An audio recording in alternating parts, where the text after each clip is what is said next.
15 થી 20 દિવસ વેબસાઇટ પાછળ ભાગ્યા પછી આખરે એ મહેનતનું રિઝલ્ટ દેખાવાનું શરૂ થઈ ગયું। Welcome to day 7 of 50 lakh cell journey. Hello, હું છું પિયુષ। ગયા વ્લોગમાં અમે અમારી વેબસાઇટ ફાઇનલી લાઈવ કરી હતી અને એ વેબસાઇટ લાઈવ કર્યાના તરત જ પછી અમે મેટામાં એડ્સ પણ ચાલુ કરી દીધા હતા અને એડ્સ લાઈવ થયાના થોડા જ કલાકોમાં રાત્રે એક ઓર્ડર પણ આવી ગયો અને બીજા દિવસે સવારે ઉઠ્યો તો એક બીજો ઓર્ડર પણ આવી ગયો હતો અને સૌથી ઇન્ટરેસ્ટિંગ વાત એ હતી કે બંને ઓર્ડર ગુજરાતમાંથી નહોતા। એક ઓર્ડર પંજાબથી અને બીજો ઓર્ડર તો છેટ મણિપુરથી આવ્યો હતો। પછી અમે ઓર્ડર ડિસ્પેચ કરવાની તૈયારી શરૂ કરી।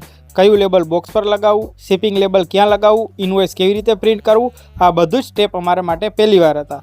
પછી મેં પ્રાર્થનાને શિપિંગ લેબલ અને બિલની પીડીએફ મોકલી અને પ્રાર્થના પ્રિન્ટ કઢાવવા ગઈ। ત્યારે અમારી પાસે પ્રિન્ટર તો છે પણ એ હાલ અત્યારે જામનગરમાં છે અને હવે જલ્દી જ હેર ઓઇલની નવી બેચ બનાવવા માટે પોરબંદર જવાનું છે તો એ વખતે હું પ્રિન્ટર સાથે લઈ જઈશ। પછી બિલ, શિપિંગ લેબલ અથવા આવા બધા જ પ્રિન્ટ અમે ઘરે જ કાઢીશું। પછી બંને ઓર્ડરનું પેકિંગ કર્યું, વજન ચેક કર્યું, સાઇઝ મેઝરમેન્ટ કરી કારણ કે કુરિયર ચાર્જિસ એના પર જ ડિપેન્ડ કરે છે અને આખરે કુરિયર પિકઅપ પણ બુક કરી દીધું। થોડીવાર પછી પિકઅપ માટે ભાઈ આવ્યા અને બંને પાર્સલ ડિસ્પેચ કરી દીધા।